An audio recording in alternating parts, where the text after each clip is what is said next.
Joining a real estate team 101. Joining a real estate team might be the biggest decision you make of your real estate career. Join the wrong one, you might be wasting months or years of your life, or even worse, failing from the industry altogether. But if you join the right one, it could catapult your career to levels you never dreamed of as a solo agent. Remember, this is about you, not about the team. Where do you see your greatest opportunity for growth?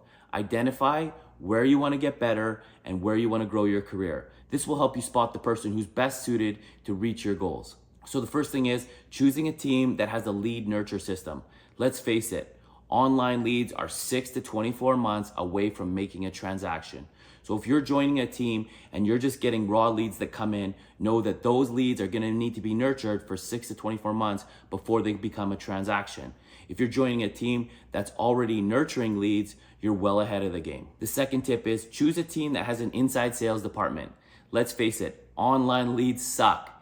They really suck. So leave that to the inside sales department. Do you want to be calling goFyourself@gmail.com, or do you want to be calling leads that have given you their price range, their area, and their timeline?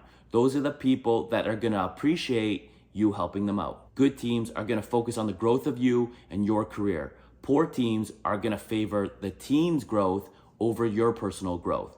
A quick way to know if the team has your interest at heart: can you advertise yourself as a top performing agent, or do you have to be under the team umbrella? Do they make you promote the team, or can you promote yourself as a single agent? The fourth is choose a team that wants to invest in you long term. The average agent joins a team for 1 to 3 years, but the most important part of your career is your 3 to 6. That's when the best growth happens. So is that team invested in your growth from year 3 to 6? Or are they just trying to get everything they can in the first couple years from you? Here's a question to ask: how are you gonna help me grow my career for the future? Here's the last one. It's kind of a controversial one. Choose a team that doesn't have a 50-50 split.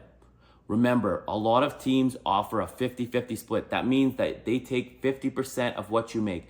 And that's not just 50% of what you make. That's 50% after the brokerage has taken their fees. So sometimes you're working double or triple the amount for half the amount of money. And that's 5 tips, but an honorable mention is choose a team where the team leader isn't competing for the same leads as you. Many team leaders are working the leads from the exact same pool as the agents. That usually leads to the team leader cherry picking the best leads and leaving the scraps for the agents. It's important to choose a team where the best leads are going to the agents and not to the team leader. By using these tips, you can choose the right team that will help you grow and achieve your real estate goals. Have a great day.